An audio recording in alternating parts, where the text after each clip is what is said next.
ஆண்டவருடைய ஆவி என்மேல் உள்ளது, ஏனெனில் அவர் எனக்கு அருள் பொழிவு செய்துள்ளார். ஏழைகளுக்கு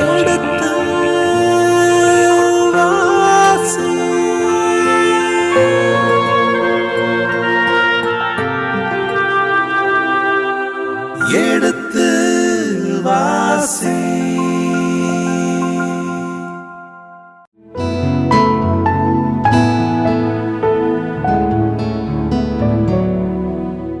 இனிய இதயங்களே, எடுத்து வாசி நிகழ்ச்சியில் நீதி தலைவர்கள் புத்தகத்துக்குண்டான விவிலிய இறை வசனங்களுக்கு செவிமடுத்துக் கொண்டிருக்கின்றோம். முந்தைய பகுதியின் தொடர்ச்சியை இன்று தொடங்குவோம். வாருங்கள் நிகழ்ச்சிகள் செல்வோம். வணக்கம் தந்தை அவர்களே. வணக்கம்.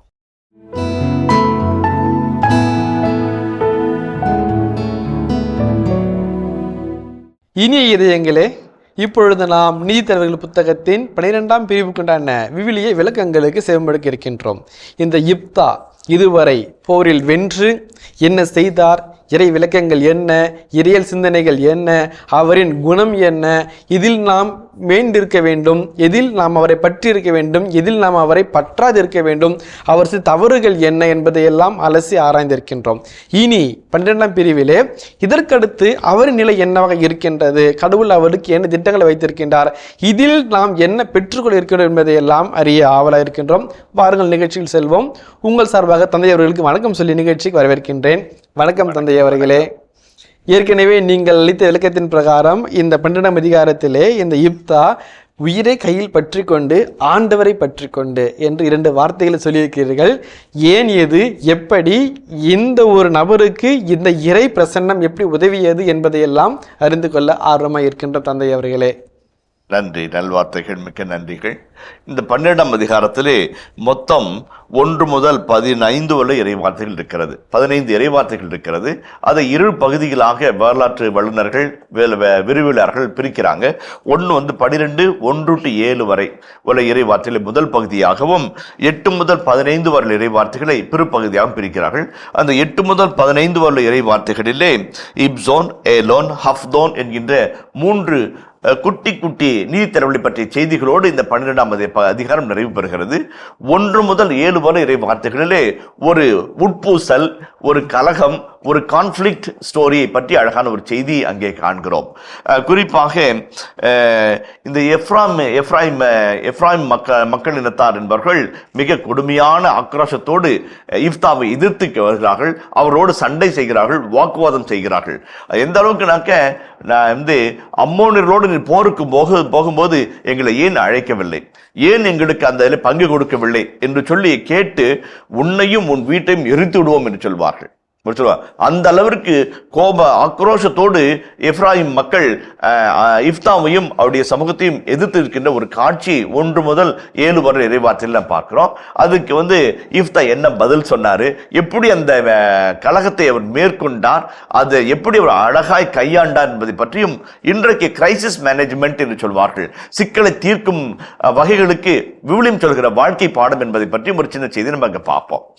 முதல் 2 வசனங்களை வாசிப்போம். ரொம்ப அழகான வார்த்தையை வாசிப்போம், அது விளக்க சொல்றேன். எப்ராயிம் மக்கள் ஒன்று திரண்டு சாபோனை கடந்து சென்று இப்தாவிடம், எங்களை உம்முடன் செல்ல அழைக்காமல் நீர் ஏன் அமோரியருடன் போர் புரிய சென்றீர் என்று கேட்டனர்.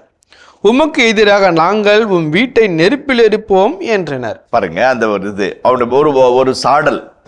இந்த பகுதியை விளக்க ஊழியர்கள் சொல்லும் போது டிஸ்பியூட்டேஷன் ஸ்பீச்சஸ் என்று சொல்வார்கள். டிஸ்பியூட் பண்ண ஒருவருக்கு வாக்குவாத பேச்சு நடை என்று சொல்வார்கள். நீ ஒரு குற்றம் சாட்டுறீங்க, அந்த குற்றச்சாட்டுக்கு நான் ஒரு எதிர்வாதம் வைக்கிறேன், நீங்க ஒரு சாட்சி வைக்கிறீங்க, நான் ஒரு சாட்சி வைக்கிறேன், தீர்ப்பு சொல்லப்படுகிறது. இதுதான் இந்த டிஸ்பியூட்டேஷன் ஸ்பீச் என்று சொல்வார்கள். இப்ரேம் மொழியிலே RIB ரிவ் பேட்டர்ன் என்று சொல்வார்கள். ரிவ் பேட்டர்ன், ரிவ் என்றால் வாக்குவாத பேச்சு நடை என்பது. அது இறைவாக்குனர்களுடைய பேச்சு வழக்காக அது அழகாக இருந்தது. இறைவாக்குனர்கள் மக்கள் மீது குற்றச்சாட்டு சொல்லும் போது, ஆண்டவரை புறக்கணித்தீர்கள், மறந்தீர்கள், ஆண்டவரை விட்டு வேற்றுதர்களை வழிபட்டீர்கள், ஆண்டவருடைய உடன்படிக்கை மறந்தீர்கள் சொல்லும் போது கடவுள் மக்கள் மீது வழக்கு தொடர்வதை போல ஒரு செய்தியை வைப்பார்கள். வானமே கேள், பூவுலகே கேள், பிள்ளைகளை வளர்த்தேன், ஆனால் அவர்கள் எனக்கு எதிராக கிளர்ந்திருந்தார்கள் என்று ஆண்டவர் வானத்தையும் வையத்தையும் சாட்சியாக வைத்து ஒரு குற்றச்சாட்டை இறைவாக்கின் வாயிலாக மக்கள் முன்பாக வைப்பார். ஏசியா 1:1 1:2 நாம் பார்க்கிறோம். பார்க்கிறோம். அதை போல ஒரு ரிவ் பேட்டர்ன், ஒரு டிஸ்பியூட்டேஷன் ஸ்பீச்சை இந்த இடத்துல பார்க்கிறோம். அதன் முதல் காட்சி என்னவென்றால், முதல் குற்றச்சாடல் எங்கே இருந்து வருகிறது என்றால் எப்ராயிம் மக்களிடமிருந்து வருகிறது. எப்ராயிம், பெஞ்சமின் இது இரண்டும் வலிமையான இனம். எப்ராயிம் மிக வலிமையான இனம். பின் நாட்களில் அது ஒரு மிகப்பெரிய ஒரு இனமாய் வளர்ந்த நிலையும் நாம் பார்க்கிறோம். தொடக்க காலத்திலே இஸ்ரேல் கூட்டமைப்பிலே அது ஒரு முக்கிய பங்கை வகித்தது. ஜாஃபோன் என்கின்ற இடத்தை தாண்டி இஃப்தாவிடம் வந்து வாக்குவாதம் செய்கிறார்கள். இஃப்தா அவங்க இடத்துக்கு போக கிடையாது, இவங்க அவங்க இடத்துக்கு வராங்க. அப்ப என்ன அர்த்தம்? வலிய வம்புக்கு வராங்க. அதான் முக்கியமான காரியம். அவங்களாம் வந்து வாக்குவாதம் பண்றாங்க. இல்லே, நீ போருக்கு போனல்ல, எங்களை கூப்பிடணும் இல்ல. ரெண்டு காரியங்கள் இது காட்டுகிறது. ஒண்ணு, சண்டைக்கு போகல, நம்மளை கூப்பிடல, நாம தப்பிச்சம் பொழைச்சோம்டான்னு போறதை விட்டுவிட்டு இவங்க வழியில போய் கேட்கறாங்க. அப்படின்னாக்க, அம்மோனியரை வென்ற போது மிகுதியான பொருளை அவர் கொள்ளையடித்தார். திரளான ஆடுகள், மாடுகள், மக்கள் தொகை, பொன், வெள்ளி எல்லாம் கிடைத்தது. இப்ப போருக்கு உடனே கூப்பிட்டு இருந்தா அவங்களுக்கு பங்கு கொடுத்துருக்கணும். அந்த பங்கு போச்சேன்ற ஒரு ஆதங்கம், அந்த பங்கு கிடைக்கலையே என்ற ஒரு வருத்தம், அதனால அவங்க சண்டைக்கு போறாங்க. நல்ல எண்ணத்தினாலேயோ மேன்மையான ஒரு எண்ணத்தினால அவங்க போகல. எங்களுக்கு பங்குலாம் போச்சே, நீ கூட வந்திருந்தா எத்தனையும் கிடைச்சிருக்குமே எங்களுக்கும் அப்படின்ற ஒரு எண்ணம் தான். போருக்கு போகும்போது என்னை அழைக்கவில்லை என்று கேட்கிறார்கள். அவங்க ரெண்டாவது ஒரு காட்சியை கேட்கிறாங்க. நீ போருக்கு போகும்போது எங்களை அழைக்கவில்லை, உன்னையும் உன் வீட்டாரையும் எரிப்போம் என்கிறார்கள். இந்த ஒரு காட்சி, இந்த வீட்டு என்று சொல்வது பெத் என்று சொல்வார்கள். பெத் ஆவ், தந்தையின் இல்லம் என்று சொல்லி எபிரேய மொழியில் வருகிறது. உன் வீட்டை எரிப்போம் என்பது எதை குறித்து காட்டுகிறது என்றால், உன்னுடைய இனத்தையே அழித்து விடுவோம். அது ரெண்டு வகையில பொருள் படும். ஒண்ணு இஃப்தா 12ஆம் அதிகாரத்தில் ஒரு வாக்கு கொடுத்தார், அதனால அப்படி சந்ததியை அழிஞ்சு போயிடுச்சு. அவர் கொடுத்த ஒரு வாக்குறுதியின் பிரகாரம் அவருக்கு இருந்த ஒரே மகள், அந்த மகளும் பலி கொடுக்கப்பட்டால் அவருடைய சந்ததி அற்று போயிற்று. ஏற்கனவே ஒரு குளம் அற்று போன ஒரு வேறிருந்த நிலை. இப்போ பிசிக்கலா இருக்கிற கட்டப்பட்ட மரத்தால் கட்டப்பட்ட வீட்டை அழிப்பாங்கன்னா அவர் எங்க போய் நிற்பார்? அதான் அந்த காட்சி அழகாக நம்ம கண்பாக வைக்கிறது. உன்னையும் உன் வீட்டையும் எரிப்போம் என்கிறார்கள். இரண்டாவது, ஒரு இடத்த ஒருத்தர் எரிப்பாங்க அப்படின்னாங்க. சோதோம் குமோராவை கந்தகமும் நெருப்பும் கொண்ட மழையினால் கடவுள் அழித்தார் என்று கோபத்தின் பாவத்தின் விளைவாக நெருப்பால் எரிக்கப்படுகிற ஒரு நிலை வருகிறது. இவர் என்ன பாவம் பெருசா செஞ்சிட்டாரு, இவங்க வீட்டை எரிப்போன்னு நிற்கிறாங்க. இவங்களை கூப்பிடல, அது ஒண்ணுதான் அவர் பண்ண ஒரு தப்பு. அவர் தப்பா ரைட்டா பிற்பாடு அதை பத்தி நம்ம சொல்லுவோம். ஆனா ஒரு குற்றச்சாட்டெல்லாம் வைக்கிறாங்க. அதான் முதல் வசனம் மிக அழகான ஒரு காட்சியை நாம் கண்பாக வைக்கிறது. இஃப்தா என்ன சொல்றாரு? இந்த எப்ராயிம் மக்கள் நீங்கள் சொல்லிய பொழுது சிறு குழந்தைகள் வகுப்பறையில டீச்சர் அவன் சாக்லேட் வச்சிருக்கிறான்னு சொல்லி சொல்றப்பட்டு சொல்லுவாங்க. ஏண்டா அவனுக்கு கொடுக்கலையா? அதுதான் சின்ன பிள்ளைகள் ஏதோ இனிப்புக்கு சண்டை போட்டு போல. அதான் அவள் அது மெயின் போரில் கிடைத்த தோத்து போயிருந்தா யாரும் கேட்க மாட்டாங்க. தோத்து போயிட்டாக்க, நீ தோத்துட்டே கண்ணு, என்னை கூப்பிட்டு தான் நம்ம ஜெயிச்சிருக்கலாம் இல்ல, அந்த அக்கறை இல்ல, ஜெயிச்சதுனால வருகின்ற பொறாமையினுடைய விளைவினால் வருகின்ற ஒரு பங்கு கேட்கின்ற ஒரு நிலைதான் என்று வேறு எதுவும் கிடையாது என்பதை நாம் புரிந்து கொள்ள வேண்டும். இதை பிற்பகுதியில் ஜெப்தாவே அழகா விளக்கி சொல்வார். அதை நம்ம பார்க்க போறோம். 2ஆம் வசனம் வாசிப்போமே. இப்தா அவர்களிடம், அம்மோனியருடன் எனக்கும் என் மக்களுக்கும் பெரும் சச்சரவு ஏற்பட்ட போது நான் உங்களை உதவிக்கு அழைத்தேன். நீங்கள் என்னை அவர்கள் கையில் இருந்து விடுவிக்கவில்லை. நீங்கள் என்னை விடுவிக்க வரவில்லை என கண்டு நான் உயிரை கையில் பிடித்து கொண்டு அம்மோனியரிடம் சென்றேன். ஆண்டவர் அவர்களை என் கையில் ஒப்புவித்தார். இப்படி இருக்க இன்று நீங்கள் என்னோடு சண்டையிடவா வருகின்றீர்கள் என்று கேட்டார். அழகான ஒரு கேள்வி கேட்கிறாங்க. அதுக்கு அற்புதமான பதிலை இஃப்தா கொடுக்கிறாரு. அதுல நான் சொன்னேன், 12ஆம் அதிகாரத்துல ஒரு உணர்வு பூர்வமோ ஒரு அழகான ஒரு உள்ளத்தை தொடுகிற வார்த்தைகளோ உரையாடல்களோ இல்லைன்னு சொன்னேன். இந்த பகுதி அதை நிவர்த்தி செய்கிறது. இந்த 12ஆம் அதிகாரத்துல என் உயிரை கையில பிடிச்சிக்கிட்டு போனம்பா, அழகான ஒரு வாக்கிய அமைப்பு. உயிரை கையில பிடிச்சிக்கிட்டு இருந்தேன், இப்பயோ இன்னும் கொஞ்ச நேரம் சாவ போறோமோ தெரியல என்று பயந்துகிட்டு போனேன். ஆண்டவர் அவருடைய கையில் ஒப்படைத்தார். நீ போருக்கு வந்தோ, நான் போருக்கு போய் ஜெயிக்க கிடையாது, உயிரை கையில பிடிச்சிக்கிட்டு நான் போனேன். தோத்துருவோமோ, தோக்க மாட்டோமோ, ஜெயிப்போமோ, ஜெயிக்க மாட்டோமோ, பொழைப்போமோ, சாவோமோ தெரியாம நிச்சயமற்ற தன்மையில போனேன். ஆண்டவர் அவருடைய கையில் ஒப்படைத்தார். அழகான ஒரு விசுவாச அறிக்கையாக இஃப்தாவுடைய வார்த்தை எனக்கு படுகிறது. 2-3 விதங்களில் அவர் வாதாடுகிறார். இப்போ ஒரு கேள்வி கேட்டாங்கன்னாக்க அது பதில் சொல்லணும். பதில திட்டமும் தீர்க்குமா சொன்னா அவங்க அது மாதிரி பதில் பேச முடியாது, கேள்வி கேட்க முடியாது என்கிற நிலையை உருவாக்குறார். ஒண்ணு, போருக்கு நான் அழைச்சேன், நீங்க வரல. போருக்கு நான் போகும்போது உங்களை கூப்பிடல, உங்களை கூப்பிட்டேன், நீங்க என் கூட வரல, நீங்க எனக்கு ஒத்துழைக்கல. 2 காரியம் சொல்றார். நீங்கள் என்னை என் உதவிக்கு வரல. ரெண்டாவது, அம்மோனிய கரங்களிலிருந்து என்னை விடுவிக்க நீங்கள் முன் வரவில்லை. ரெண்டு காரியம், ஒன்னு எனக்கு உதவிக்கு வர்றது, இன்னொன்னு என்னை காப்பாத்துறது. ரெண்டுக்குமே நீங்க மனசுக்கு வரல. அப்ப அவருடைய நல்ல ரெண்டாவது பண்ண நானா ஜெயிச்சேன், நான் ஜெயிக்கலப்பா, நான் உயிரை கையில பிடிச்சிக்கிட்டு போருக்கு போனேன். நானும் என் மக்களும், என் இனத்தாரும், அழகா சொல்றாரு, நானும் என் இனத்தாரும் உயிரை கையில பிடிச்சிக்கிட்டு போனோம். ஆண்டவர் அவர்களை என் கையில் ஒப்படைத்தார். இந்த வெற்றியினுடைய வெற்றி என்னுடைய வெற்றி கிடையாது. சாமி கொடுத்த பிச்சை, சாமி கொடுத்த கிருபை. அவர் கொடுத்ததுல இருந்து நான் இந்த போர்ல வெற்றி பெற்றேன். ஏன் சண்டைக்கு வரீங்க? அழகா ஒரு கேள்வி கேட்கிறாரு. இப்படி இருக்க இன்று நீங்கள் என்னோடு சண்டையிடவா வருகிறீர்கள்? அது ஒரு அழகான ஒரு கேள்வி, ஏகாரம் அழகான ஒரு கேள்வி முன்னாவுக்கு. சண்டையிட மும்புக்குனே சண்டைக்கு வரீங்களா? வீண் சண்டைக்கு வரீங்களா? அழகா ஒரு கேள்வி கேட்கிறார். நான் சொன்னேன், இந்த பகுதி 1 முதல் 7 வரை இறை வார்த்தைகள் டிஸ்பியூட்டேஷன் ஸ்பீச்சஸ், வாக்குவாத பேச்சு நடையில இந்த பகுதி அமைக்கப்பட்டிருக்கிறது. அவர் ஒரு குற்றச்சாடல், இவர் பதில் சொல்றார். அழகான பதில், அழுத்த திருத்தமான பதில், எல்லா நிலைகளிலும் விடை சொல்கிற ஒரு அழகான பதில். அவருடைய நம்பிக்கையற்ற தன்மை, அவர்களுடைய உதவாத தன்மை, இவருடைய கையெறு நிலை, இவர்கள் எல்லாம் ஒப்பிட்டு ஆண்டு கொடுத்த வெற்றியை முன்னிறுத்தி அழகான பதிலை சொல்றார். தொடர்ந்து வாசிப்போம். இப்தா கிளையாத்தின் எல்லா ஆள்களையும் ஒன்று திரட்டி எப்ராயிமுக்கு எதிராக போரிட்டார். கிளையாதியர் எப்ராயிம் மக்களை கொன்றனர். ஏனெனில் அவர்கள், கிளையாதியரே, எப்ராயிமுக்கும் மனாசேக்கும் இடையில் வாழும் நீங்கள் எப்ராயிமிலிருந்து தப்பி ஓடி வந்தீர்கள் என்று பழித்துரைத்தனர். இது ஒரு அழகான ஒரு காட்சியா இருக்குது. இப்போ 2 காரியங்களை முன்வைக்க ஆசைப்படுகிறேன். ஒன்று இஸ்ராயல் கூட்டமைப்புல 12 கோத்திரங்கள் இருக்கிறது. எப்ராயிம், மனாசே, நப்தலி, ஆஷேர், பென், ரூபன் என்றெல்லாம் பல்வேறு கோத்திரங்கள் இருக்கிறது. கிளையாதியர்கள் எப்ராய்க்கும் மனாசேக்கும் இடையே தப்பி வந்தவர்கள். அவங்க ஒரு பெரிய ஒரு இனமாக, ஒரு பொருட்டாவோ கிடையாது. ஓடி வந்து பொழைக்கிறதுக்கு வந்தவங்க என்று ஒரு பழிப்புரையை அவர்களுக்கு வச்சிருந்தார். அவங்க ஒரு இன்சிக்னிபிகண்டா, ஒரு பொருட்டாக கருதாமல் ஓடி வந்தவர்களாகவும் நாடோடிகளாகவும் அகதிகளாகவும் இந்த மக்கள் பழித்துரைத்தார்கள். எப்ராயிம், மனாசே இவர்களுக்கிடையே இருக்கிற கிலியாதினுடைய மக்கள் என்று அவளை இழித்துரைத்தார்கள். அந்த பழிப்புரைக்கு எதிராக இப்தாவும் அவருடைய மக்களும் போராடுகிறார்கள். அந்த போரிலே எப்ராயிம் வென்கிறார்கள். இந்த எப்ராயிமை பற்றி ஒரு சின்ன ஒரு செய்தி நான் பகிர்ந்து கொள்ள ஆசைப்படுகிறேன். குறிப்பாக 11ஆம் அதிகாரம் 30-31 வசனத்தை வாசிப்போமே. இப்தா ஆண்டவருக்கு ஒரு நேர்ச்சி செய்தார். நீ அம்மோனிய மக்களை என் கையில் ஒப்புவித்தால் அவர்களிடமிருந்து நான் வெற்றியோடு திரும்பும் பொழுது யார் என்னை சந்திக்க என் வீட்டு வாயிலிருந்து புறப்பட்டு வருகின்றாரோ அவர் ஆண்டவருக்கு உரியவர். அவரை கொண்டு வந்து எரிபலியாக்குவேன். தற்போது நீதித்தலைவர் புத்தகம் 8ஆம் அதிகாரம் 1 முதல் 3 உள்ள இறை வார்த்தைகளை வாசிச்சோம் அப்படின்னம்னாக்க, இந்த கிலியாதியருக்கும் எப்ராமியர் மக்களுக்கும் இடையே இருக்கின்ற வாக்குவாதமும் போர்க்குணமும் அவர்களுக்கு எதிரான காழ்ப்புணர்ச்சி வெகு தெளிவாக தென்படும். அதை நம்ம வாசிப்போம். நீதித்தலைவர்கள் 8:1 முதல் 3 வரையில இறை வார்த்தைகள். எப்ராயிம் மக்கள் கிதியோனிடம், என்ன எங்களுக்கு இப்படி செய்து விட்டீரே? நீர் மிதியானிற்கு எதிராக போரிட சென்ற பொழுது எங்களை கூப்பிடவில்லையே என்று சொல்லி அவர்கள் அவரோடு தீவிரமாக வாக்குவாதம் செய்தனர். அவர் அவர்களிடம், நான் இப்பொழுது உங்களை விட என்ன சாதித்து விட்டேன்?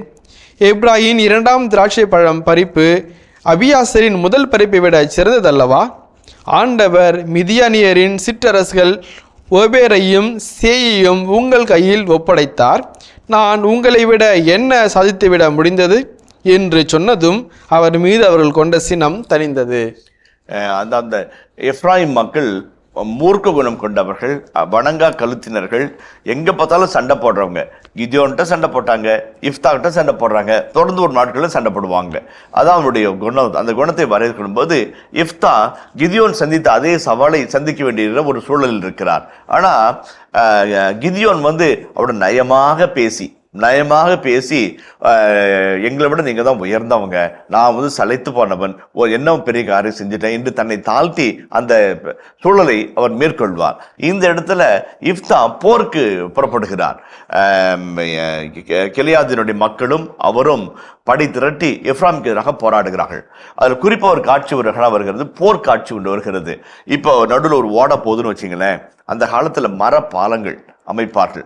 இந்த பக்கம் அதற்கும் மூங்கில கட்டி மரப்பாலங்களை அமைத்து கடந்து போவார்கள், கடந்து செல்வார்கள். இந்த எப்ராயிமுக்கு இடையே போர்க்களத்தில் என்ன பண்றாங்க, இந்த கிலியாதியர்கள் தொங்கு பாலங்களை கைப்பற்றிக் கொள்கிறார்கள். கைப்பற்றி கொண்டு அந்த வாசல் படையில் நிற்கிறார்கள். இந்த இடத்துல இருந்து போறது தப்பிச்சு யாரும் ஒருத்தவங்க விடையாரன்னு வச்சுக்கலேன், அவனை பிடிச்சி ஒரு வார்த்தை சொல்றாங்க. இந்த வார்த்தையை சொல்றா, நீ கரெக்டா சொன்னாக்க ஓகே அதை நம்பாலு, இல்லை அப்படின்னாக்க இந்த வார்த்தை உச்சரிக்க தெரியல, இந்த மொழியை சரியா பயன்படுத்த தெரியல அப்படின்னாக்க அவன் நம்ம இனத்தை சாராதன்னு சொல்லி அடையாளம் கண்டு கொண்டு அவனை அங்கே கொண்டு போடுகிறார்கள். அந்த ஒரு காட்சி அழகாக இருக்கிறது. இது எதுக்காக நான் சொல்ல வரேன் அப்படின்னாக்க, மொழியினுடைய தன்மையை பற்றி நம்ம அழகா நம்ம பார்ப்போம். மொழியும் கலாச்சாரமும் எப்படி ஒரு மாற்றுடைய மக்களுக்கு நம் நல்லெண்ணத்தையும் நல் மதிப்பையும் பெற்றுத் தருகின்ற ஒரு சின்ன செய்தி சொல்ல வர்றேன். இப்போ ஷிபி போலஷேத் அப்படின்னு சொல்லி அவங்க சொல்லுவாங்க. அந்த வார்த்தை தான் சொல்றாங்க. எப்ராமி சார்ந்தவனா என்று அவங்க கேட்பாங்க. ஐயோ இல்லைங்க, நான் எப்ராம் சார்ந்தவனே கிடையாதுங்க அப்படின்னு சொல்லுவாங்க. அப்ப எப்ராம்காரங்க என்ன சொல்லுவாங்க, ஷிபோலத் என்று ஒரு வார்த்தை சொல்வார்கள். ஷிபோலத் இப்ராஹிம் மொழியில சின் அண்ட் ஷின் என்று சொல்லி 2 மெய்யெழுத்துகள் இருக்கிறது. ஷி சி என்றார்கள். இதை மாத்தி சொன்னோம்னாக்க அர்த்தம் மாத்தி போகும். இப்ப அதான் எப்ராமி சார்ந்த அவனா கரெக்டா சொல்லுவான், ஷிபோலத் என்று அழகாக சொல்லுவான். ஷின்னை யூஸ் பண்ணுவான். அவன் என்ன பண்றான், சிபோலத் என்றான். அந்த வார்த்தை அவனுக்கு பரிச்சயம் இல்லாத வார்த்தை. அப்பனாக்க அவன் வேற ஆளு போட்டு தள்ளு அப்படின்னு சொல்லிட்டு அந்த மாதிரி பைபிள் சொல்றாங்க. அந்த இடத்துல வார்த்தையை சரியால் உச்சரிக்க முடியாது. உடனே அவர்கள் அவனை பிடித்து யோர்தான் வழித்தடங்களில் கொல்வார்கள். இவ்வாறு அவர்கள் எப்ராயிம் மக்களில் 42,000 பேரை கொன்றார்கள். அது அவ்வளவு எண்ணிக்கை மிகைப்படுத்தப்பட்ட எண்ணாக இருந்தாலும் கூட அந்த மொழியை சரியாக உச்சரிக்க முடியாதனால் அவனை அடையாளம் கொண்டு இவன் அந்த இடத்தை சார்ந்தவன் அல்ல, இந்த அனத்தை சார்ந்தவன் அடையாளம் கொண்டு அவனை கொள்கிறார்கள். மொழியும் கலாச்சாரமும் நமக்குள்ளாக ஒரு பெரிய அடையாளத்தையும் மேன்மையும் கொண்டு வந்து சேர்ப்பதற்கு இந்த பகுதி ஒரு அழகான ஒரு காட்சி. மொழிப்பற்றோடு சரியான உச்சரிப்போடு உச்சரிக்கிறவன் பிழைத்துக் கொள்கிறான். மொழிப்பற்று இல்லாமல் சரியான உச்சரிப்பு இல்லாமல் மொழியை சரியாக கற்றுக்கொள்ளாதவன் தண்டனை அனுபவிக்கிற பகுதியை நாம் சுட்டி காட்டுகிறோம். எருசலேம் பெத்லகேம் பகுதிக்கு வருகின்ற பொழுது எங்களுடைய தொல்பொருள் ஆராய்ச்சியாளர் ஒரு அழகான காட்சியை சொன்னார். இந்த சிலுவை போர்களின் சமயத்திலும் துருக்களுடைய படையெடுப்பாலும் பல்விதமான புனித தலங்கள் சிதைக்கப்பட்டது, எரிக்கப்பட்டது, எரியூட்டப்பட்டது. ஆனா அந்த எருசலேமில் இயேசு பிறந்து அந்த தேவாலயம் மட்டும் அழிக்கப்படாமல் மிக தொன்மையான ஒரு பகுதி எஞ்சி இருக்கிறதை கண்டோம். இது மட்டும் எப்படிங்க தப்பிச்சிச்சு என்று ஒரு சகோதரர் கேட்டார். அதற்கு ஆசிரியர் அழகான ஒரு விளக்கத்தை சொன்னார். தரையில ஒரு அழகான மொசைக் இருந்தது. அந்த சின்ன சின்ன மொசை கற்களினால் வரையப்பட்ட ஒரு அற்புதமான படம். 3 ராஜாக்கள் குழந்தை இயேசுவை ஆராதிப்பது போன ஒரு காட்சி. இந்த ஒரு படம் தான் இந்த ஆலயம் அழியாமற்பதற்கு ஆதாரமாக இருந்தது என்று சொன்னார். எப்படின்னு கேட்டோம். இந்த துருக்கியர்கள் இந்த ஆலயத்தை எரிக்க வந்த பொழுது இந்த படத்தை பார்த்தார்கள். அந்த துருக்கி நாட்டு கலாச்சாரத்தை அணிந்த ஒரு ராஜாவை அவருடைய இடத்துல பார்க்கிறாங்க. நம்ம ஆள் இங்க இருக்கிறான், நம்ம கலாச்சாரம் இங்க இருக்குது, இதை விட்டு வைப்போம் என்று விட்டு போனார்கள் என்று சொல்லி அந்த ஆசிரியர் விளக்கி சொன்னார். மிக மிக முக்கியம். கலைகள் மிக முக்கியமானவை, கலாச்சாரங்கள் மிக முக்கியமானவை. விவிலியம் அதற்கு ஒரு முக்கிய இடத்தை கொடுக்கிறது. அவருடைய பண்டிகைகள், அவருடைய கொண்டாட்டங்கள், அவருடைய சமூக வழிபாடுகள், சமய நம்பிக்கைகள், இவைகள் எல்லாவற்றையும் உள்ளடக்கி அந்த கலாச்சாரத்தை நாம் போற்றி பாதுகாக்க வேண்டும். அது மிக முக்கியமான ஒன்று. நம் மொழியை நாம் நன்காக கற்க வேண்டும். சில சமயத்தில் கொஞ்சம் படிச்சுட்டுன்றதுனால ஏதோ பார்ன் வித் சில்வர் ஸ்பூன் என்று சொல்வார்களே, அப்படி தங்களை ஆங்கில மயப்படுத்திக் கொள்கிற மக்கள் மத்தியில தனி மொழி தன்மையோடும் சிறந்த மொழி ஆளுமையோடும் நாம் வாழ்கின்ற பொழுது அது நமக்கு பெருமை, நம் மண்ணிற்கு பெருமை, நம் மொழிக்கு பெருமை, நம் கலாச்சாரத்துக்கு பெருமை, நாம் கொண்டிருக்கிற நம்பிக்கைக்கும் ஒரு அழகான ஒரு பெருமையாக அமைகிறது. இங்கே வந்து நம் மொழியை கற்றுக்கொண்டு தேம்பாவன் இயற்றிய பிஸ்கியை பற்றி நாம் யாரும் மறந்துவிட முடியாது. காலம் கடந்து, இனம் கடந்து, கலாச்சாரம் கடந்து எல்லாராலும் போற்றப்படுகிற அந்த மனிதர் எதற்காய்? அவர் கொண்டிருந்த மொழி வளர்த்தினார். அது ரொம்ப முக்கியமான ஒரு கருத்தாக இந்த இடத்துல நான் உணர்கிறேன். அந்த ஒரு காட்சி நாம் பார்க்கிறோம்.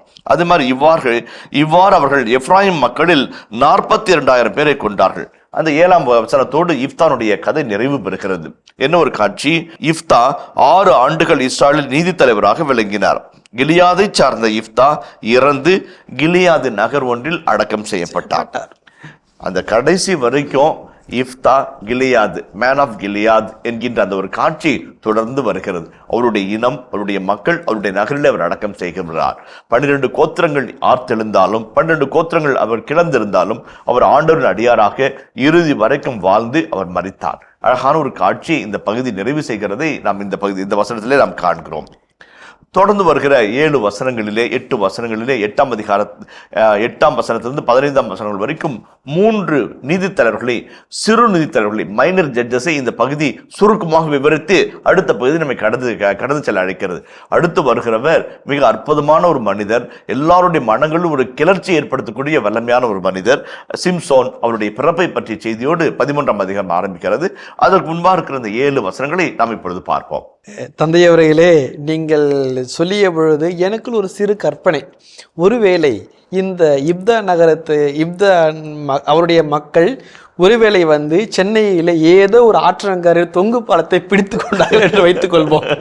அவர்கள் தமிழில் ஒரு வார்த்தையை சொல்லிவிட்டு நீ கடந்து செல் என்று சொல்கிறார்கள் வைத்துக் கொள்வோமே. இது எடுத்துக்காட்டாக வாழைப்பழத்தை வைத்துக் கொள்வோமே.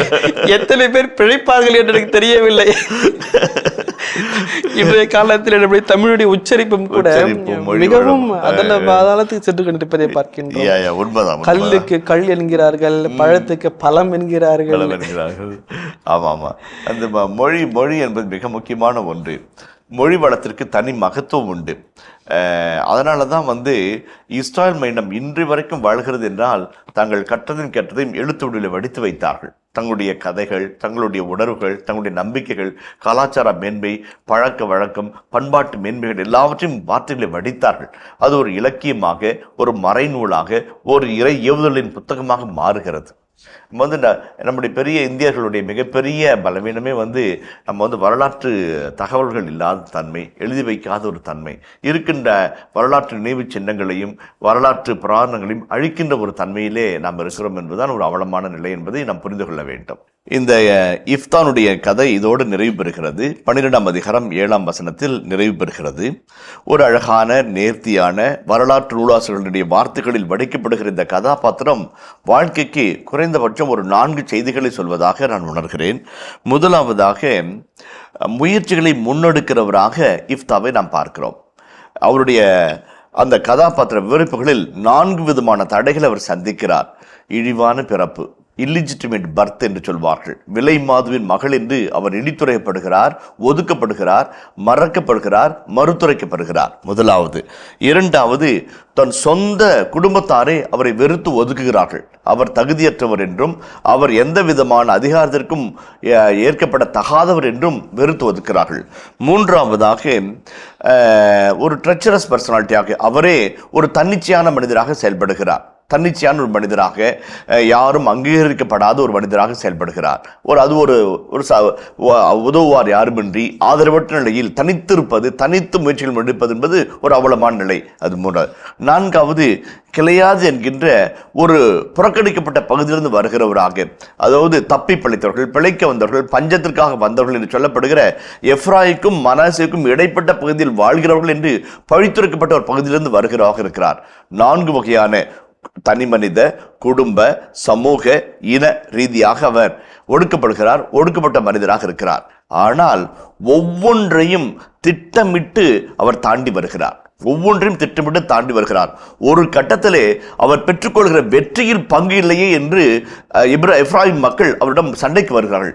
அந்த அளவிற்கு உச்சாணி கும்பில் போய் உயர்கிற ஒரு காட்சியாக அவருடைய கதாபாத்திரம் செதுக்கப்பட்டிருக்கிறது. அழகான காட்சி. தடைகளை கண்டு, அதுதான் ஒவ்வொரு முறை தடை வரும்போதும் சவால் என்று சொல், தடை என்று சொல்லாதே என்று சொல்கிறார்கள். சவால் என்று சொல்லும்போது சமாளிக்க உனக்கு தைரியமும் வைராக்கியம் உனக்குள்ளாய் பிறக்கும் என்பது. தடை என்று சொன்னால் சோர்ந்து போவாய், தடை என்றால் உடைந்து போவாய், தடை என்றால் நீ மனம் கலங்கி போவாய். ஆனால் இது சவால், சவாளிக்க முடியும் என்ற ஒரு தன்னம்பிக்கை மக்களாக இருந்தால் தடைகளை தாண்டி வரலாம் என்பது அழகான அர்த்தம். அதற்கு அழகான எடுத்துக்காட்டாக இஃப்தா அமைகிறது நான் பார்க்கிறேன். இரண்டாவதாக, இஃப்தானுடைய கதைகளை வாசிக்கும் போது பல இடங்களில் அவர் ஒரு வருத்தத்திற்குரிய இறங்கத்தக்க மனிதராக காட்சியளிக்கிறார். அது அம்மோனியருடைய போராக இருக்கட்டும், அல்லது எப்ராமியோடு சண்டை வாக்குவாதம் தர்க்கம் நடத்துவராக இருக்கட்டும், ஒரு இறங்கத்தக்க மனிதராக இருக்கிறார். ஒரு டிராஜிக் ஃபிகராக இருக்கிறார். குடும்பத்தாலோ, தனி மனிதராகவோ, இனத்தாலோ அல்லது புவியியல் நிலவரங்களிலோ அவர் எந்த வகையிலும் ஒரு ஒத்தாசையோ ஒரு உறுதுணையோ இல்லாத நிலையில் ஒரு இறங்கத்தக்க மனிதராகவே வளர்ந்து வருகிறதை காண்கிறோம். ஒரு சகோதரர் சொன்னார், வாழ்க்கையில் கண்ணீர் இருந்தால் பரவாயில்லாம் சமாளிச்சிடலாம் ஃபாதர், வாழ்க்கையே கண்ணீராக இருந்தால் எப்படி ஃபாதர் சமாளிக்கிறது என்று கேட்டார். அவர் கேட்கும்போது அவருடைய ஆதங்கமும் அவருடைய அங்கலாய்ப்பும் மனிதர்களாக புரிந்தது. வாழ்க்கையே ஒரு கண்ணீர் கடல் இருக்கும்போது எப்படி நான் தப்பி பிழைப்பேன் என்று சொல்லி ஆனாலும் போராடுகிறேன் என்று சொன்னார். அப்படிப்பட்ட ஒரு மனிதரைத்தான் இஃப்தாவுடைய கதாபாத்திரத்தில் நாம் சந்திக்கிறோம். பல போராட்டங்களுக்கு மத்தியில் வாழ்கிற மனிதர்கள் இடையே போராட்டமே வாழ்க்கையாக வாழ்கிற மனிதரை காண்கிறோம். இரங்கத்துக்காக மனிதராகிறார். ஆனால் அந்த அத்தனை போராட்டங்கள் மத்தியிலும் அவர் கேட்கிற ஒரு அழகான காட்சி, ஆண்டவர் அவருடைய கையில் ஒப்புவித்தார். ஆண்டவர் அவர்களை என் கையில் ஒப்புவித்தார், நான் வெற்றி கொண்டேன் என்று அழகான ஒரு விசுவாச அறிக்கை, நம்பிக்கை அறிக்கை அவர் எப்ராயிம் மக்களோடு அவர் பகிர்ந்து கொள்வார். அது ஒரு அழகான காட்சி. இந்த குருத்துவ வார்த்தை பாட்டில் சொல்வார்கள், இறைவனின் துணையை நம்பி அழகான ஒரு வார்த்தை சொல்வாங்க குருக்கள். இறைவன் துணையை நம்பி என்று சொல்லி அந்த வாக்குறுதியை ஏற்றுக்கொள்வார்கள். அந்த இறைவன் துணை நமக்கு இருக்கும்போது தடை எதுவாக இருந்தாலும் சரி நாம் தாண்டி வர முடியும் என்கின்ற ஒரு நல்ல எண்ணத்தை நமக்குள்ளாக விதைக்கிற கதாபாத்திரமாக இஃப்தாவின் கதாபாத்திரம் விழுகிறதை நான் காண்கிறேன். மூன்றாவதாக அன்புக்குரியவர்களே, பல சமயங்களில் எதிர்ப்புகள், சங்கடங்கள், சவால்கள், சோதனைகள், தடைகள் மத்தியிலே எது பேச வேண்டும்? எது பேச வேண்டும்? நானா? அல்ல, என் செயல்கள் பேச வேண்டும்.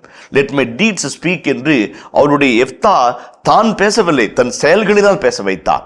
அது ஒத்துழைக்காத மனிதர்கள், ஒதுக்கப்பட்ட மனிதர்கள், மறக்கப்பட்ட மனிதர்கள் எல்லாருக்கும் பதில் அவர் எப்படி சொன்னார்? தன்னுடைய செயல்பாடுகளின் மூலமாக. அதான் ஒரு வேளை சொல்லுவாங்க, நான் இடையே சொல்லியிருக்கிறேன், உலகம் உங்கள்கிட்ட ஒன்றும் கேட்காது.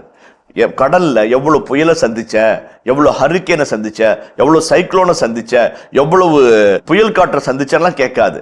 கப்பலை கரைக்கு சேர்த்தினியா?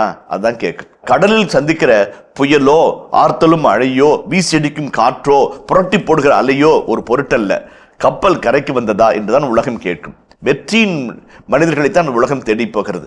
எஃப்தா தான் பேசியது எல்லாவற்றிலும் வார்த்தைகளினால் அல்ல, தன் செயல்பாடுகளினால் வெற்றியின் மனிதராக மிளிர்கிறதுனால் அவரை இந்த கதாபாத்திரம் மிகச்சிறந்த கதாபாத்திரமாக மாற்றுகிறது. Let my deeds speak, let my deed speaks, என் செயல்கள் பேசட்டும். நிறைய சமயத்தில் நான் அப்படி பண்ண, இப்படி பண்ண, அதை பண்ண, இதை பண்ண, அதை பண்ணுவேன், இதை பண்ணுவேன் என்று போராடுகிற மனிதர்கள் மத்தியிலே நம்முடைய செயல்கள் மிகப்பெரிய ஒரு சான்றுரையாக, விளக்குமுறையாக அமையட்டும். ஏசு ஆண்டவரே சொல்வார், என் சொல்லின் பொருட்டு அல்ல, என் செயலின் பொருட்டாவது என்னை நம்புகளின் ஆண்டவர் சொல்வார். உங்கள் ஒளி மனிதர் முன் ஒளிர்க என்று சொன்னார். அது என்ன அர்த்தம்? உங்களுடைய செயல்கள் பேசட்டும், உங்களுடைய செயல்கள் நற்செய்தி அறிவிக்கட்டும், உங்களுடைய செயல்கள் எனக்கு சாட்சியம் பகரட்டும் என்று சொல்வார். Let the words speak. More than that, let the deeds proclaim the glory of God and your own mightiness. அதான் ரொம்ப முக்கியமான ஒரு கருத்து. நான்காவதாக ஒரு சின்ன கருத்தோடு நான் நிறைவு செய்கிறேன். The spoken word as a power. நாம் பேசுகிற ஒவ்வொரு வார்த்தைக்கும் ஒரு மகத்துவம் இருக்கிறது, ஒரு வீரியம் இருக்கிறது, ஒரு செயல்பாட்டு திறன் இருக்கிறது. தொடக்க நூலில் நாம் வாசிக்கிறோம், let there be light, ஒளி உண்டாகுக என்றார், ஒளி உண்டானது. ஆண்டவர் சொன்ன வார்த்தைக்கு ஒரு வீரியம் இருந்தது, ஒரு செயல்பாட்டு திறன் இருந்தது. ஒற்றை வார்த்தையினால் நிலவையும் கதிரவனும் ஆண்டவர் உருவாக்கினார் என்று சொல்லி அந்த வார்த்தையின் வலிமையை விவிலியம் படம் பிரித்து காட்டுகிறது. செயலூக்கம் பெறுகிற வார்த்தை. அன்றாட வாழ்க்கையில் கூட நம்முடைய சொல்லுக்கு ஒரு வார்த்தை இருக்கிறது. லூக்கா 7ஆம் அதிகாரத்திலே 7ஆம் வசனத்திலே 100 தலைவர் சொல்வார், ஒருவனை நோக்கி போ என்றால் அவன் போகிறான், இன்னொரு நோக்கி வா என்றால் வருகிறான். என் சொல், என்னுடைய வார்த்தைக்கு இவ்வளவு வல்லமை இருக்குதுன்னா நீங்க ஒரு வார்த்தை சொன்னா என் ஊழியம் குணமடைவான் என்று சொல்லி 100 தலைவன் இயேசுவின் வார்த்தைக்குள்ள மகத்துவத்தை அறிக்கையிட்டு சொல்கிறான். அதைத்தான் இயேசு அற்புதமாய் அவனை பாராட்டி பேசுகிறார். அது வாசிப்போமே, லூக்கா 7:7. உம்மிடம் வரவும் என்னை தகுதியுள்ளவனாக நான் கருதவில்லை, ஆனால் ஒரு வார்த்தை சொல்லும், என் ஊழியன் நலமடைவார். நான் அதிகாரத்துக்கு உட்பட்டவன், என் அதிகாரத்துக்கு உட்பட்ட படை வீரரும் உள்ளனர். நான் ஒருவரிடம் செல்க என்றால் அவர் செல்கிறார், வேறு ஒருவரிடம் வருக என்றால் அவர் வருகின்றார், என் பணியாளரை பார்த்து இதை செய்க என்றால் அவர் செய்கின்றார். அதான் நான் சொல்ற வார்த்தைக்கு இவ்வளவு மகத்துவம்னா ஆண்டவர் சொல்ற வார்த்தைக்கு எவ்வளவு வல்லமன்னு சொல்லிட்டு இந்த 100 ஏற்றுக்கொண்டதால் தான் இஸ்ராயல் மக்கள் மத்தியில் கூட இவ்வளவு விசுவாசம் பார்க்கலன்னு சொல்லி அவர் மனம் திறந்து இயேசு பாராட்டுகிறதை பார்க்கிறோம். நாம் சொல்ற ஒவ்வொரு வார்த்தைக்கும் ஒரு மகத்துவம் இருக்குது, ஒரு மகத்துவம் இருக்குது. ஒரு வாத்தியார் கிளாஸுக்கு வந்தாருனாக்க ஒவ்வொரு முறையும் மாணவர்களை பார்த்து கையெடுத்து கும்பிடுவாராம். சார், நாங்கள் தான் சார் உங்களை வணக்கம் சொல்லணும், நீங்கள் கையெடுத்து கும்பிடுறீங்களே என்று சொல்வாரா? இங்கே கேட்பாங்களா மாணவர்கள்? அப்போ அவர் சொல்வாரா, இங்கே அமர்ந்தவர்கள் எத்தனையோ பேர் அமைச்சர்களாக மாறுவீர்கள், எம்எல்ஏக்களாக மாறுவீர்கள், அதிகாரிகளாக மாறுவீர்கள், அல்லது நாளைய தலைமுறையை நிர்ணயிக்கிற ஆளுநர்களாக மாறுவீர்கள். ஆகவே தான் உங்களை நான் கையெடுத்து கும்பிடுகிறேன் என்று சொல்வாராம். அவருடைய அந்த வார்த்தை அவர்களை மாற்றும். வல்லமை படைத்து பொட்டன்ஷியல், எவ்ரிபடி இஸ் பொட்டன்ஷியல். நம்முடைய வார்த்தைகள் அந்த பொட்டன்ஷியலை ஆக்சுவலைஸ் பண்ணக்கூடிய வல்லமை இருக்கிறது. நாம் உச்சரிக்கிற ஒவ்வொரு வார்த்தையும், நம்முடைய சொல்லுகின்ற ஒவ்வொரு சொல்லும் நேர்மறையாக உற்சாகத்தை, உத்வேகத்தை, நம்பிக்கையை, நல்லெண்ணத்தை வளர்ப்பதாக அமைய வேண்டும். ஜாய்ஸ் மேயர் என்கின்ற ஒரு அழகான புத்தக ஆசிரியர் சொல்லுவார், விவிலியத்தில் இருக்கிற நூற்றுக்கணக்கான வசனங்களிலே அடங்கி இருக்கிற ஒரு சில நல்ல வாக்குறுதிகளை எடுத்துக்கொண்டு அவற்றை ஜெபிக்க சொல்லுகிறார். அதை ஜெபிச்ச அந்த நல்ல நேர்மறையான, அஞ்சாதே, நான் உன்னோடு இருக்கிறேன், கலங்காதே, திகையாதே, உன்னை தப்புவிக்கும் கடவுள் நானே உன்னை அடைக்கலமாக இருக்கிறேன், இப்படி நேர்மையான வாக்குகளை பற்றி கொண்டு ஜெபித்த அநேக பேர் தங்களுடைய நோய்களிலிருந்து விடுபட்டதை சாட்சியாக ஒரு புத்தகத்தில் குறிப்பிட்டிருக்கிறார். எதுக்காக சொல்ல வரேன்னா, சொல்லுகின்ற சொல்லுக்கு ஒரு வல்லமை உண்டு. நேர்மறையாக எதிர்மறையான விளைவுகளை ஏற்படுத்தும். எப்தா ஒரு வார்த்தை சொல்கிறார், என் இல்லத்தை திறந்து கொண்டு எது முதலில் வருகிறதோ அதை ஆண்டுக்கு பள்ளிடுவேன் என்று சொன்னார். அது மகளாக பார்க்கும்பொழுது வருத்தத்தையும் வேதனையும் அவர் கண்டுகொண்டார்.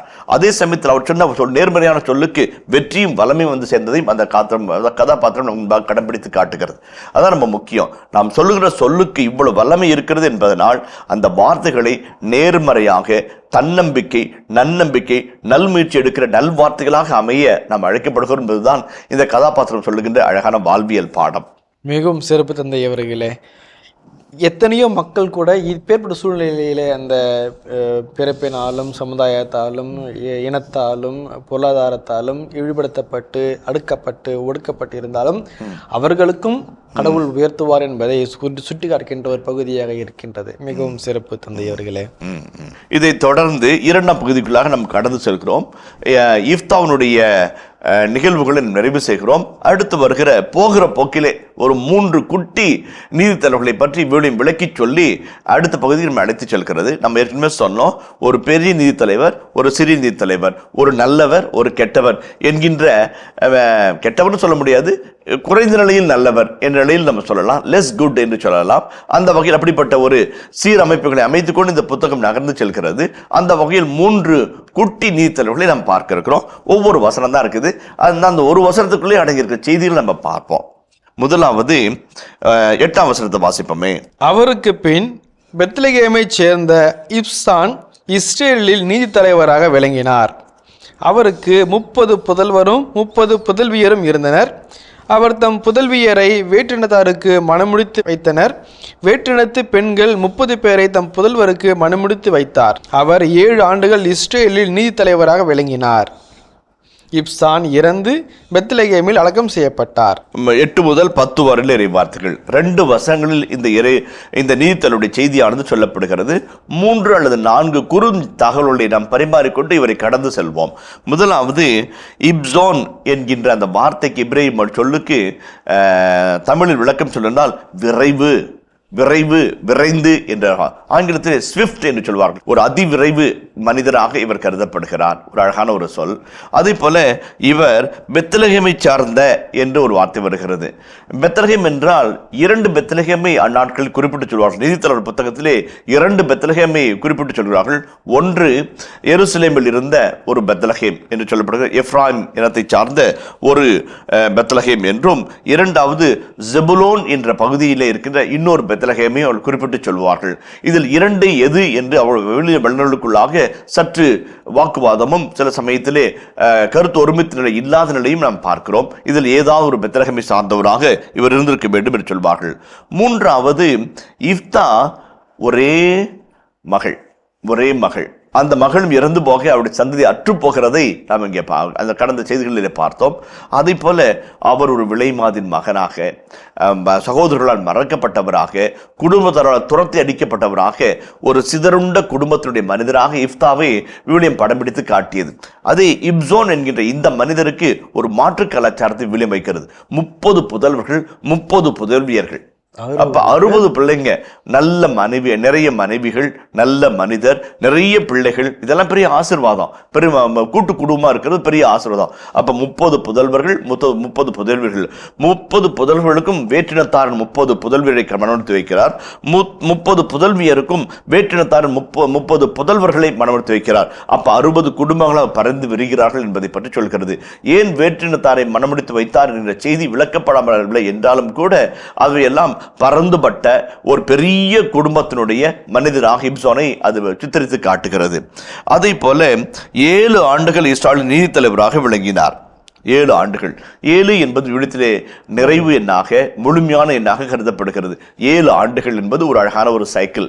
அந்த 7 ஆண்டுகள் நீதி தலைவராக அவர் ஆளுகை செய்தார். எப்படி ஆளுகை செய்தார், எந்த வகையில் ஆளுகை செய்தார், என்ன வெற்றி பெற்றார், என்ன தோல்வி அடைந்தார், அதை பற்றி எதுவும் செய்தியில் சொல்லப்படவில்லை. ஆனால் 7 ஆண்டு தலைவராக அவர் இரக்கம் நல்ல அடக்கம் செய்யப்பட்டதையும் விவிலியம் அழகாக சுட்டி காட்டுகிறது. அவல் நிலையிலே கைவிடப்பட்டோ, எதிரிகளால் துரத்தரிக்கப்பட்டோ, எதிரிகளால் அவமானப்படுத்தப்பட்டோ அவர் மரணம் அடையவில்லை. நல் மரணம் அடைந்து பெத்லகேமில் அடக்கம் செய்யப்பட்ட சொல்வதன் மூலமாக ஒரு ஆயுதின் மனிதரை இந்த பகுதி சுட்டி காட்டுகிறது. சிறப்பான செய்திகள் எதுவும் இல்லை என்று சொன்னாலும் கூட ஒரு கூட்டமைப்பான குடும்பத்தை பற்றிய அழகான செய்தியை இவர் பகிர்ந்து கொள்கிறார். ஒரு நல்ல குடும்பம், நிறைய பிள்ளைகள், ஒவ்வொரும் வளமான வாழ்வு என்பதை பற்றி ஒரு பகுதியை நம்மிடம் பகிர்ந்து கொள்வதாக இந்த பகுதியில் நாம் பார்க்கிறோம். அவருக்கு பின் செபுலோனை சார்ந்த ஏலோன் 10 ஆண்டுகள் இஸ்ரேலில் நீதி தலைவராக விளங்கினார். செபுலோனை சார்ந்த ஏலோன் இறந்து செபுலோன் நிலப்பகுதியில் இருந்த அயலோனில் அடக்கம் செய்யப்பட்டார். அதான் 2 வசனம் 11, 12 இறை வார்த்தைகள், 8 முதல் 10 வரை இறை வார்த்தைகள் இப்சோனுக்கு, 11, 12 2 வசனங்கள் ஏலோனுக்கு சொல்லப்படுகிறது. ஜெபுலோன் பகுதியை சுட்டி காட்டுகிறார். என்ன பார்த்தோம்னாக்க 12 கோத்திரங்களையும் இந்த பகுதியை மேக்சிமம் யாரெல்லாம் இருக்கிறாங்களோ ரெப்ரசன்டேஷனா யாரோடைய பகுதியெல்லாம் உள்ள கொண்டு வர முடியுமோ அதுக்கு மனாசே, கிதியோன் இருக்கிறாரு. அப்புறம் இது ஜெபுலோன் பகுதியிலிருந்து இப்சோன் இருக்கிறாரு. அல்லது இப்போ ஏலோன் ஒரு பகுதியிலிருந்து வருகிறாரு. ஒவ்வொரு இனத்திலிருந்தும் ஒவ்வொரு நபர்கள் எடுத்து ஒரு ரெப்ரசன்டேஷனை, ஒரு பிரதிநிதித்துவத்தை இந்த பதவிகள் நிறைவு செய்கிறதை நம்ம பார்க்கிறோம். இரண்டாவது 10 ஆண்டுகள் ஆட்சி செய்கிறார். ஒரு 7 ஆண்டுகள் அவர், இவர் 10 ஆண்டுகள், ஒரு நீண்ட நாட்கள். அதே போல அந்த பகுதியில் சொல்றாரு அயலோன் வேலியில தான் யோசுவா சூரியனை நில் என்று சொல்கிறார். அயலோன் வேலியில தான் சொல்றாரு. ஒரு அழகான பகுதி, இஸ்ராயல் மக்கள் கைப்பற்றிய ஒரு பகுதி. அந்த பகுதியிலே இவர் அடக்கம் செய்கிறார் என்ற செய்தியோடு அந்த பகுதி நிறைவு பெறுகிறது. சிறப்பான செய்திகள் எதுவும் இல்லை என்று சொன்னாலும் கூட அவருடைய இந்த இதுல சொல்றது 10 ஆண்டுகள் என்பது ஒரு நீண்ட ஆட்கள், ஒரு அமைதியான ஒரு நல்ல சூழல் இஸ்ராயல் மக்களுக்கு அவர் பகிர்ந்து கொடுக்கிறார் என்பதை பற்றி செய்தியை அறிய வருகிறோம். அடுத்த 3 வசனங்களை நம்ம பார்ப்போம். அவருக்கு பின் பிராத்தோனாகிய இல்லேலின் மகன் அப்தோன் இஸ்ரேலில் நீதி தலைவராக விளங்கினார். அவருக்கு 40 புதல்வரும் 30 பேரன்களும் இருந்தனர். அவர்கள் 70 கோவேறு கழுதைகள் மீது சவாரி செய்தனர். அவர் 8 ஆண்டுகள் இஸ்ரேலில் நீதி தலைவராக விளங்கினார். பிராத்தோனாகிய இல்லேலின் மகன் அப்தோன் இறந்து அமலேக்கியரின் மலைநாட்டு எப்ராயிம் நிலப்பகுதியில் இருந்த பிராத்தோனில் அடக்கம் செய்யப்பட்டார். 3 சின்ன செய்திகள் அடங்கி இருக்குது. பிராத்தோன் ஆகிய இல்லேலின் மகன் அப்தோன் என்று சொல்லப்படுகிறது. ஏறக்குறைய 70 பேரை தன் வீட்டில் அடக்கி இருக்கிறார். 40 புதல்வர்களும் 30 பேர பிள்ளைகளும் இருக்கிறார்கள். 70 பேரும் 70 கோவேறு கழுதைகளை பயணம் செய்கிறார்கள். இஸ்ராயலில் 2 வாகனங்கள் பயன்படுத்தப்பட்டது. ஒன்று வாகனத்திற்காக கோவேறு கழுதைகளை பயன்படுத்துவார்கள். இரண்டாவது குதிரைகளை பயன்படுத்துவார்கள். குதிரைகள் சாலமோனுடைய அரசின் காலத்தில் அராபியாவிலிருந்து இறக்குமதி செய்யப்பட்டு அந்த மத்திய தரைக்கடல் பகுதிகளிலே வாணிகமாக விற்கப்பட்டதை அரசராகவும் சுட்டி காட்டுகிறது. இந்த அரசர்கள் குதிரையில் வருவது போருக்காக, வெற்றியின் அடையாளமாக, வெற்றி பவனியாக. கோவேறு கழுதை என்பது சாதாரண நிலைகளிலே, அதுதான் இந்த சக்கரை இறைவாக்கு புத்தகத்தில் கூட நம்ம பார்க்கிறோம். இதோ உன் அரசர் சாந்தமான கோவேறு கழுதையின் மீது அமர்ந்து வருகிறார் என்று சொல்லி இறைவாக்கினர் மெசியாவை பற்றி செய்தியை இறைவாக்கினர் அழகாய் சுட்டி காட்டுவார். 70 கோவேறு கழுதைகள் பயணம் செய்வார்கள் என்றால் வளமான வாழ்வு, செழுமையான வாழ்வு, அமைதியான வாழ்வு, அதே போல எல்லாருக்கும் தலைவராக விளங்குகிற ஒரு வாழ்வு என்பதை பற்றி ஒரு செய்தியை அந்த பகுதி சுட்டி காட்டுகிறதாக நான் உணர்கிறேன். அதுபோல பிராத்தோன் ஆகிய இல்லேலின் மகன் அப்தோன் இறந்து அமலேக்கியரினுடைய மலைநாட்டு எப்ராயிம் நிலப்பகுதியில் இருந்த பிராத்தோனில் அடக்கம் செய்யப்படுகிறார். இந்த 3 குட்டி நீதி தலைவர்களுமே நல்லடக்கம் செய்யப்படுகிறார்கள், நல்வாழ்வு வாழ்கிறார்கள். நல்ல ஒரு நீதி நிலைமையை 8 ஆண்டுகள், 7 ஆண்டுகள், 10 ஆண்டுகள் என்று மக்களுக்கு பகிர்ந்து கொடுக்கிற ஒரு இயல்பான ஒரு செய்தி இந்த பகுதி நமக்கு பகிர்ந்து கொடுத்து நிறைவு செய்கிறது. மிகவும் சிறப்பு தந்தையவர்களே, இப்தாவுடைய அந்த நிறைவு பகுதி, அதில் இருக்கின்ற அந்த இறையியல் கருத்துகள், அதோடு சேர்ந்து இந்த ஒரு பெரிய தலைவர், அதற்கு பின் வருகின்ற ஒரு பெரிய தலைவர், இடையில இந்த 3 சிறுந்தலைவர்கள் என்று இவர்களை பற்றிய ஒரு செய்தி, இவர்களுக்குண்டான அந்த இந்த சிறு சிறு சிறப்பம்சங்கள் கொடுக்கப்பட்டதிலிருந்து நாம் என்ன அறிந்து கொள்ள முடியுமோ அதை எங்களுக்கு மிகவும் தெளிவாக விளக்கியிருக்கின்றீர். மிகவும் நன்றி தந்தை அவர்களே. இனிய இதயங்களே, இதுவரை நாம் எடுத்து வாசி நிகழ்ச்சியில் நீதித்தலைவர்கள் புத்தகத்தின் 12ஆம் பிரிவுக்குண்டான விவிலிய விளக்கங்களுக்கு செவிமடுத்திருக்கின்றோம். இனி இந்த பிரிவின் இறை வசனங்களுக்கு செவிமடுப்போம். நீதித்தலைவர்கள் நூல் அதிகாரம் 12. எப்ராயிம் மக்கள் ஒன்று திரண்டு சாப்போனை கடந்து சென்று இப்தாவிடம், எங்களை உம்முடன் செல்ல அழைக்காமல் நீர் ஏன் அம்மோனியருடன் போர் புரியச் சென்றீர் என்று கேட்டனர்.